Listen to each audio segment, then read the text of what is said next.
بسم اللہ الرحمن الرحیم، صفحہ نمبر 433۔ وَأَكْثَرُ مُدَّةِ الْحَمْلِ سَنَتَانِ، یہی بڑا مسئلہ ہے۔ ہدایہ میں لکھا ہوا ہے کہ مدت حمل زیادہ زیادہ 2 سال۔ میں جب سے ہوش سنبھالا آج تک کوئی بچے کو جو ہے 10 یا 11 مہینے پیٹ میں رہے تو نہیں دیکھا۔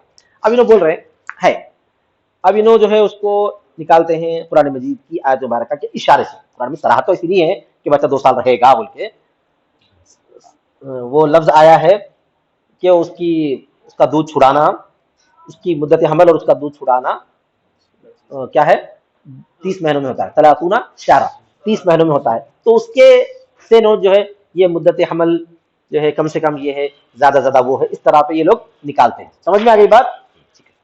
وَأَقَلُّهُ وَأَكْثَرُ مُدَّةِ الْحَمْلِ سَنَتَانِ، اور مدت حمل کی زیادہ تر مقدار 2 سال ہیں۔ لقول عائشہ رضی اللہ عنہا، عائشہ رضی اللہ تعالی عنہا کا قول ہے الولد لا يبقى في البطن اکثر من سنتین، کہ بچہ نہیں باقی رہتا ہے پیٹ میں 2 سال سے زیادہ۔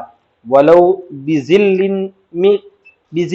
مغزل، اگرچہ کہ وہ جو ہے مغزل کے سائے سے ہو۔ ہوا من اغزل ای ادیر، اگرچہ کہ وہ جو ہے بہت ہی ہلکا سا ہو، کمزور تر ہو، اس طرح کا مفہوم ہے یہ۔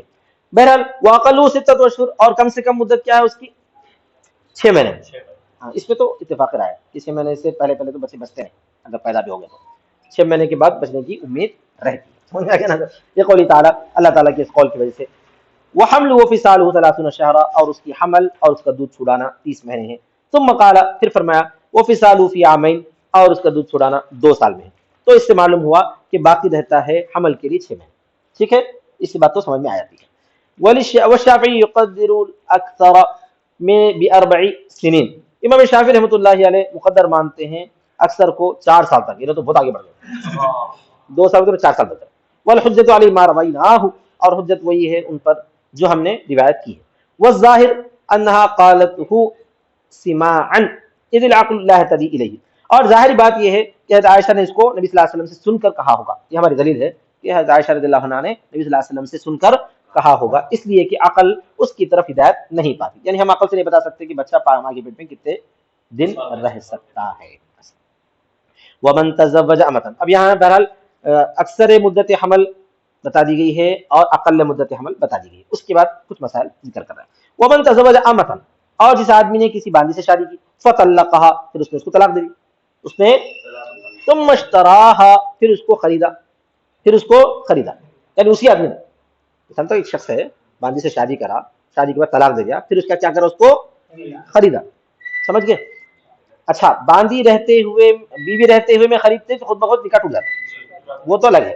یہاں پر کیا کرا، طلاق دے دیا، ٹھیک ہے، اس کے بعد پھر اب کیا ہے، خریدا، ثم اشتراها، پھر اس کو خریدا۔ فإن جاءت بولد لأقل من 6 أشهر منذ يوم اشتراها لزمه وإلا لم يلزمه، اگر لائی وہ بچے کو لائی 6 مہینے سے کم میں، جس دن سے اس نے خریدا تو وہ اس کو لازم ہوگا، ورنہ وہ اس کو لازم نہیں ہوگا۔ کیا مطلب ہے؟ لأنه في الوجه الأول ولد المعتدہ، اس لیے کہ وہ پہلی وجہ میں معتدہ کا لڑکا ہے، یعنی 6 مہینے سے کم میں، سمجھ میں آ گیا؟ 6 مہینے سے کم میں اس کو لائی ہے، کون لائی؟ باندی لائی، تو اس اول وجہ میں کیا ہوئے، وہ معتدہ کا لڑکا ہے۔ فإن العلوق سابق على الشراء، تو علوق جو ہے خریدنے سے پہلے ہی ہو چکا ہے، علوق کیا ہو چکا ہے، پہلے ہی ہو چکا ہے۔ تو معتدہ کی بیوی چھوڑ دیا، بولے ایسا شمار کیا جائے گا، کیا شمار کیا جائے گا؟ معتدہ تھی مطلب وہ کیا کہتے ہیں، حاملہ تھی اور ادھر گزار رہی ہے، سمجھنا کیا سمجھنا۔ وفی الوجہ الثانی ولد المملوکہ، اور دوسری وجہ میں یعنی 6 مہینے کے بعد بچہ پیدا ہوا اس کو، تو اس وقت سمجھ لیں گے کہ یہ مملوکہ کا لڑکا ہے، مملوکہ کا لڑکا ہے تو اس کا بیٹا شمار اب نہیں ہوتا۔ آئی بس سمجھ لأنه يضاف الحادث الى اقرب وقته، اس لیے کہ حادث منسوب ہوگا اس کے اقرب وقت تک۔ اب جو ہے مملوکہ کو بیٹا ہوا تو اب 2 صورتحال رہتی ہے، اب کیا رہتی ہے؟ اگر یہ دعویٰ کرے یہ میرا بیٹا ہے تو انہیں کیا بن جاتی ہے؟ ام ولد بن جاتی ہے. اگر انہیں دعویٰ نہیں کرا تو کیا صورتحال بن جاتی ہے؟ یہ کہیں سے لالیے سو بچہ ہے، مملوکہ کو بچہ ہوا یہ سمجھا جائے گا، اس کا بیٹا خود بخود شمار نہیں ہوگا. بولنا چاہتے ہیں اگر 6 مہینے سے کم میں ہو گیا تو ہاں انہیں عدت میں 6 مہینے سے کم میں ہوا، طلاق دیا، طلاق دیتے جو انہیں عدت گزار رہی ہے سمجھا جائے گا. کئی کی عدت گزار رہی ہے، حمل کی عدت گزار رہی ہے، پھر اسی دوران انہیں خریدا سمجھائیں گے. کیا سمجھا جائے گا؟ انہیں خریدا. تو یہ اس کا پرانے والا بیٹا ہے. سمجھ میں گیا نا؟ جب انہیں بیوی تھی اس وقت بیٹا ہے، اب تو انہیں بیوی نہیں ہے نا، اب انہیں کیا ہے؟ باندھی ہے. فلا بد من دعوۃ. دوسری صورت میں کیا ہے؟ دعویٰ ضروری ہے. وہذا اذا كان الطلاق واحد بائنا او خلعا او رجعیا. اور یہ اس صورت میں جب کہ طلاق ایک ہو، بائنا یا خلا ہو یا رجعی ہو. اما اذا كان اثنتين، بہرحال جب جو ہے 2 طلاقیں ہوں، 2 طلاقیں مطلب باندھی کے 2 طلاقیں مغلظہ ہیں. یثبت النسب الى سنتين من وقت طلاق. تو نسب ثابت ہو جائے گا وقت طلاق سے 2 سال تک. طلاق اگر مغلظہ ہو گئی باندھی کو، اس کے بعد چھوڑ دیا انہیں، تو 2 سال کے اندر بھی اگر بچہ پیدا ہوا تو کیا سمجھا جائے گا؟ اس کے ہی شمار کریں گے. کیوں؟ وہاں پر جو اکثر مدت حمل کو کنسیڈر کرنا پڑے گا. کیا کرنا پڑے گا؟ لأنها حرمت علیہ حرمتا غلیظتا، اس لیے کہ وہ اس پر حرمت غلیظہ سے حرام ہو چکی ہے. فلا يضاف العلوق الا الى ما قبله. لہذا علوق کو منسوب نہیں کیا جا سکتا مگر اس کی طرف جو اس سے پہلے گزرا ہے. لأنها لا تحل بالشراء، اس لیے کہ وہ حلال نہیں ہوتی ہے خریدنے سے. حلال نہیں ہوتی وہ خریدنے کے بعد اس کو استعمال نہیں کرنا. بول رہے ہیں سمجھ میں آ گیا نا سب؟ ہاں.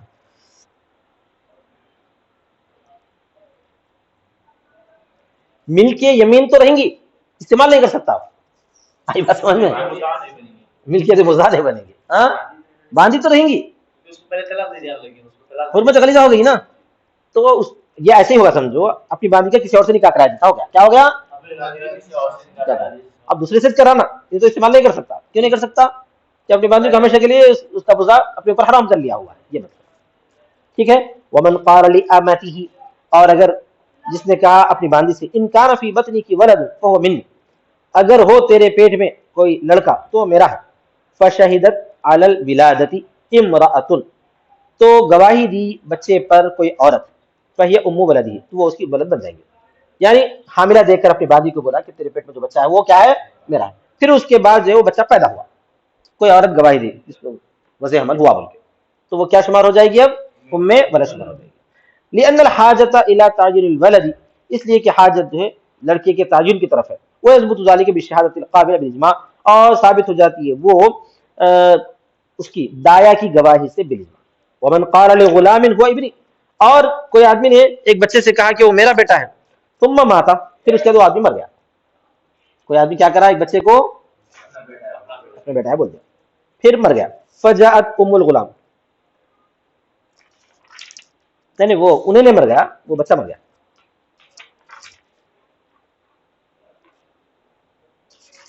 بولنے والا مہاراج بچہ نے مرا، بولنے والا. ایک آدمی گواہی دیا ایک بچے کے بارے میں کہ یہ میرا بیٹا ہے، یہ میرا بیٹا ہے. وہ ایسے حادثہ ہمارے سامنے بھی آیا ہے. کوئی آدمی نے کہا کسی بچے کے بارے میں کہ یہ میرا بیٹا ہے، پھر وہ مر گیا. فجاءت ام الغلام، وہ بچے کی ماں آئی.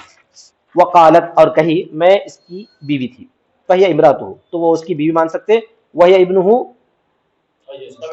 ہاں ترثانی، وہ امرأتہ وہو ابنہ ترثانی، اور وہ اس کا بیٹا ہے، دونوں کے دونوں وارث ہو جائیں گے. وہ اس کا بیٹا ہے، دونوں کے دونوں، یعنی اس کی وارث میں بیٹے کا حصہ اس کو ملے گا اور بیوی ہونے کے ناطے اس کو ہی ملے گا. ہمارے پاس ایک واقعہ کیا ہوا تھا، ایک صاحب کا انتقال ہوا تھا، اور ان کی تدفین کی وغیرہ کے موقع پر ایک خاتون جو ہے ایک بچے کو لے کے آئی تھی، میں ان کی بیوی ہوں، یہ بیٹا ہے. وہ سب دھکے مار کے بڑھا دیا اس کو. سر کہاں سے بیوی آئی تو کیا ہے کدھر ہے؟ حالانکہ ان کے پاس ثبوت بھی موجود ہے، نکاح ہوا سب گواہ وغیرہ وغیرہ. پھر وہ بیچاری کیا کری کیا نہ کری نہیں معلوم، اللہ جانے. وفی النوادر جعل هذا الجواب الاستحسان، اور نوادر میں یہ بات ہے کہ بنایا ہے محمد نے اس جواب کو استحسان، یعنی اس مسئلے کو امام محمد نے استحسان کہا ہے. والقیاس اللہ یکون لہ المیراث، اور قیاس یہ کہ اس سے میراث نہیں ملے گا. بولنا چاہتے قیاس کیا ہے؟ میراث نہیں ملے گا، کیونکہ انہیں صرف وہ کرنا بھائی. لأن النسب کما یثبت بالنکاح صحیح یثبت بالنکاح الفاسد، اس لیے کہ نسب جو ہے جیسے نکاح صحیح صحیح ہوتا ہے، نکاح فاسد سے بھی صحیح ہوتا ہے. اس کو بیوی تو نہیں مان سکتی، اس کو وراثت میں ملنا چاہیے. قیاس کیا چاہتا ہے؟ انہیں تو نہیں مانا تھا اس کو بیوی، خالی بچے کو مانا تھا انہیں. کیا مانا تھا؟ تو یثبت بالنکاح الفاسد وبالوتی عن شبہۃ، اور وتی بھی شبہ سے بھی ہو سکتا ہے، بالکل یمین سے بھی ہو سکتا ہے. فلم یقول قول اقرار بالنکاح، تو وہ اس کا قول، اس کا جو قول ہے بچے کو جو اقرار کرنے کا ہے، وہ نکاح کا اقرار نہیں ہے، وہ نکاح کا اقرار نہیں ہے. لیکن استحسان کی وجہ یہاں ہے، استحسان کی ایک وجہ بھی ہے.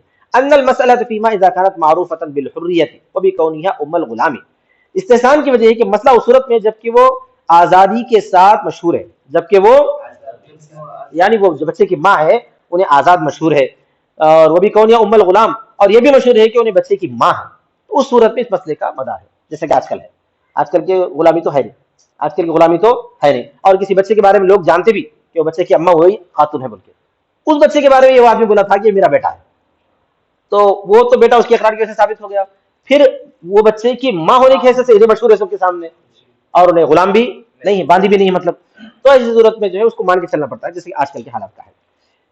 وہ نکاح صحیح ہوا المتعین، اور نکاح صحیح ہی متعین ہو جاتا ہے. اس بارے میں، اس بارے میں کیا متعین ہو جاتا ہے؟ وسیع بھی شبہ بھی نہیں بول سکتے آپ، اور ام ولد بھی نہیں بول سکتے.